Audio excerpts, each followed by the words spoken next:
അതുപോലെ ഉച്ചയ്ക്ക് ചെറിയൊരു മയക്കം.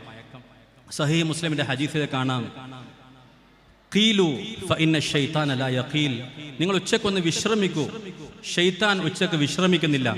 ഇന്ന് ലോകം ഇത് ഏറ്റെടുത്ത് കഴിഞ്ഞു. Take A nap, change your life എന്നൊരു ഒരു പഠനമുണ്ട്, ഒരു പുസ്തകമുണ്ട് ലോകത്ത്.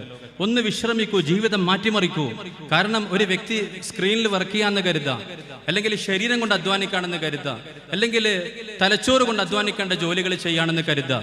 നേരത്തെ എഴുന്നേറ്റ് ജോലി തുടങ്ങിക്കഴിഞ്ഞാൽ ഉച്ചയാകുമ്പോഴേക്ക് ക്ഷീണം പിടിക്കും.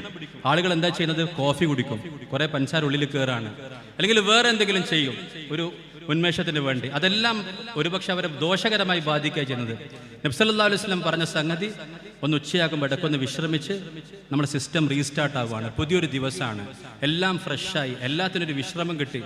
ഇന്ന് മൾട്ടിനാഷണൽ കമ്പനികളിൽ ഒരു പവർ നാപ്പ് ചെയർ എന്ന് പറഞ്ഞ് ഉച്ചക്ക് വിശ്രമിക്കാവുന്ന റൂം, അല്ലെങ്കിൽ അതിന് സൗകര്യമുള്ള സോഫകൾ ഇന്ന് പല കമ്പനികൾ ഏർപ്പെടുന്നുണ്ട്. കാരണം ഇവർ ഈ ജോലിൻ്റെ ഇടയിൽ അവിടെ കോഫി മെഷീൻ ഇടാൻ പോയിട്ട് 5-6 കോഫി കുടിച്ച് കുറേ പഞ്ചസാര ഉള്ളിലാക്കുന്നതിന് പകരം സത്യത്തിൽ ആ ക്ഷീണം മാറാൻ ഇവർക്ക് വേണ്ടത് ഉച്ചക്ക് ചെറിയൊരു വിശ്രമമാണ്. അപ്പോൾ take A nap, change your life എന്ന് ഇന്ന് ലോകം മനസ്സിലാക്കുന്നത് നബി സല്ലല്ലാഹു അലൈഹി വസല്ലം നമുക്ക് പഠിപ്പിച്ചു തന്നു. ഖീലു ഫഇന്ന ശൈത്താന ലാ യഖീൽ, ഒന്ന് ഉച്ചക്ക് കുറച്ച് സമയം ഒന്ന് വിശ്രമിക്കൂ, അത് നല്ലതാണെന്ന് അല്ലാഹുവിന്റെ റസൂൽ നമുക്ക് പഠിപ്പിച്ചു തരാൻ.